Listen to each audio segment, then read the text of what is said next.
What changed that for you? What was it that gave you that light bulb moment? Therapy. Going to therapy made me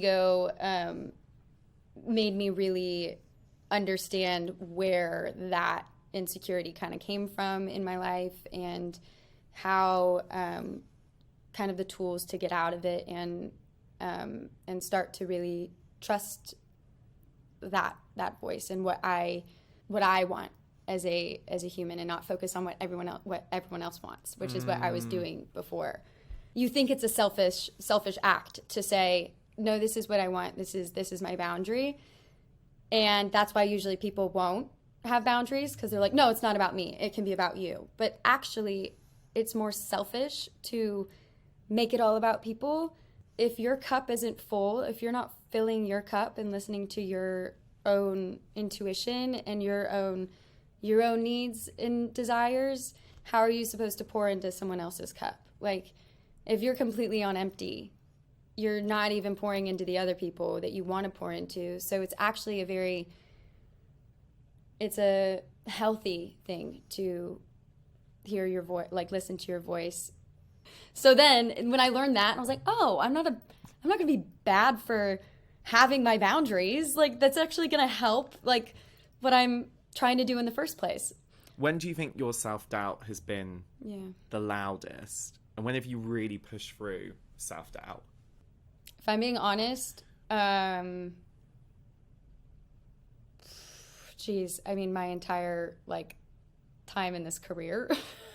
Like, it's a weird industry to be a part of, and I feel insanely fortunate to be able to do what I do, and I pinch myself every day. But I am in major self-doubt of, like, what if I never work again, or what if I never get another job, or what if I don't know, like, what is going to happen? Because if you're not like a Brad Pitt or a whatever, you're still kind of fighting for those roles, and you're still kind of hoping to get, something in your hands, and that you can, further your career with. And just kind of in this industry, it's very hard to not become insanely self-critical, insanely, doubtful. And the way I push through it, I would say, is just, having meaningful things in my life that are outside of this industry, so that my entire self-worth isn't just in if I get a job or not.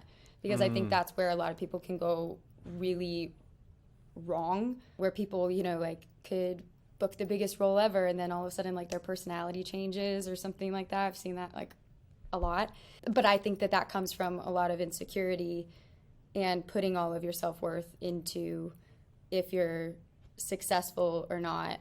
And then if you are successful, then you're on top of the world. And then if you're not, then you're the scum of the earth in your own head. So I think, like, I think the way that I cope, and the way that I stay strong, I feel like, in this, strong as I can be, is putting my self-worth in other aspects of my life, and not letting this career define me. That is such an important place to get to, because I think if you define yourself by so many external things all the time, like what your job is, like, no one's going to have their Instagram followers on their gravestone, for crying out loud. Like, if you define anything by these external factors, you're always going to feel like you're missing out. You're always going to feel like you're failing at some points, aren't you? Yeah. And it's a hard thing to do. Like, I mean, I think, I'm not going to sit here and be like, it's so easy, it's so great. Yeah. It's like, we're in a world of, like, I'm good. I've got it now, babes. Don't worry about me. Yeah, I am good. If you want help, come to me. No, like, I definitely, I think we all struggle with it, because we're in a world of finding your worth and who you are from your level of success. And I think now, especially with social media, your level of following and attention and stuff like that. So it's definitely an active thing to practice. One of the things I love about you, and we've talked about this briefly before, is I love how you've turned negative aspects of things that have happened to you into a positive. And we've spoken to before about how you were bullied at school for having red hair, and now you're the protagonist of a major show with red hair, out there, showing your true beauty inside and out. How satisfying does it feel to know that you've come through negative periods of your life like that, and you've almost used them to empower you? I hope that it is a testament to, like, it's not the end for, you know, a lot of other young people going through hard times, whatever it might be. I wish that I could go tell young me, like, it's going to be okay. You're not, it's not going to always be like this. But then also young me right now going through struggles that I go through or whatever, like, I sure old me is going to be like wanting to tell me now. I don't know if that makes sense.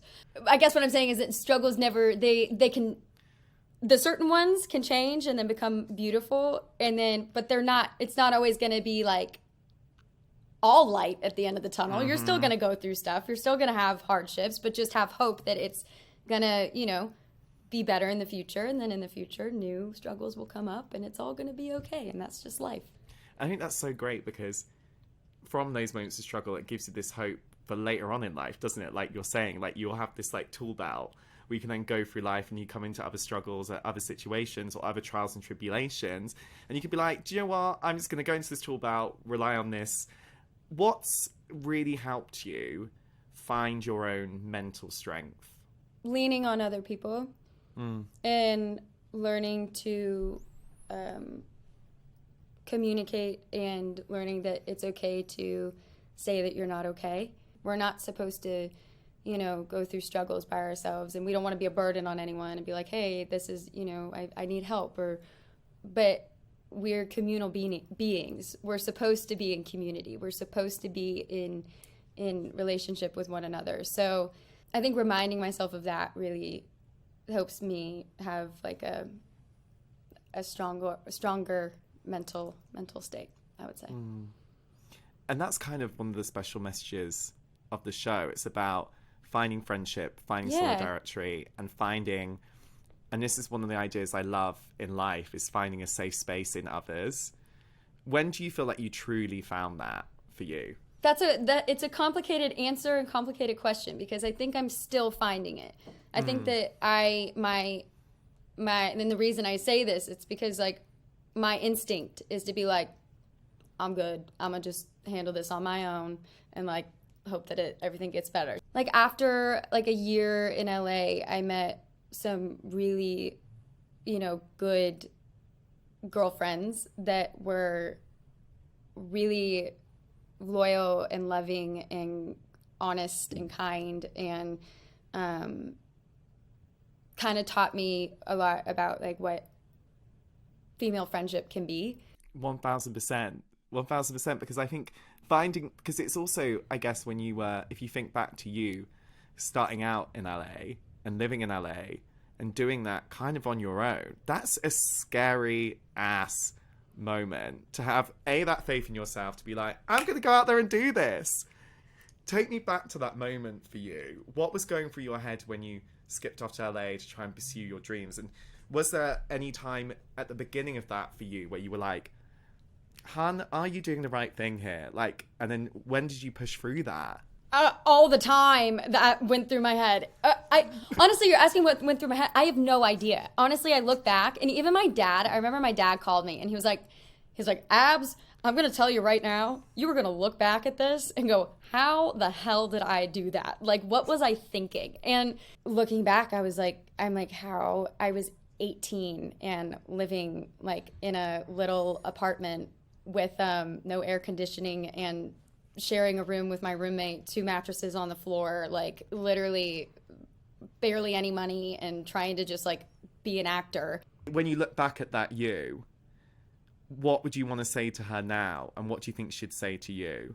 I would want to be like, you're crazy. But then I would also say, like right now, I'd be like, what are you doing? But I'd also say like, it's going to be okay. You're going to be much more You're going to be much better than you expect. Because there were many times, actually almost like every night, like just tears with my roommate being like, what am I doing? I don't know. And just knowing, and I would just reassure and just be like, you're going to be fine. You're still going to go through struggles, but you're going to be okay. And it's going to be all worth it. And yeah, and I hope older me says that to me now, you know?